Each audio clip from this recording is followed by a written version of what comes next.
আপোনালোকে আপোনালোকৰ জীৱনত সোণালী সুযোগৰ সন্ধানত আছে নেকি? এটা সৰু উপায় জনাব বিচাৰিছোঁ।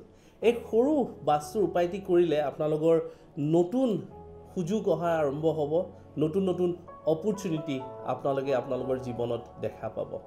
আপোনালোকে মূল দুৱাৰত, ঘৰৰ মূল দুৱাৰত কপাৰ নাইবা ব্ৰঞ্জ, তাম নাইবা পিতলৰ ষ্ট্ৰিপ, লম্বা এনেকুৱা ফিটা আপোনালোকে নিশ্চয় লগাব পাৰে। এই তামৰ বা পিতলৰ এই ষ্ট্ৰিপ বা এই ফিটা বিশেষভাৱে বাস্তুৰ কাৰণে নিৰ্মিত থাকে। যদি কিবা কাৰণত এই বিশেষভাৱে নিৰ্মিত ফিটা নাপায়, আপোনালোকে তামৰ নাইবা পিতলৰ তাঁৰ আপোনালোকে নিশ্চয় ব্যৱহাৰ কৰিব পাৰে।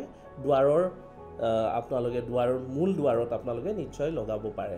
তাৰ উপৰিও সোণালী ৰঙৰ বা সোণালী ৰঙৰ লেপ দিয়া যিকোনো ধাতুৰ, তাম হওক, পিতল হওক বা চিলভাৰ হওক, যিকোনো ধাতুৰ আপোনালোকে যদি স্বাস্তিক, ওম, সুখ, লাভ এনেকুৱা ধৰণৰ চিম্বলবোৰ যদি লগাব পাৰে মূল দুৱাৰৰ সন্মুখ ভাগত, তেতিয়াও আপোনালোকৰ জীৱনলৈ নতুন নতুন অপৰচুনিটি, নতুন নতুন সুযোগ অহা আৰম্ভ হ'ব।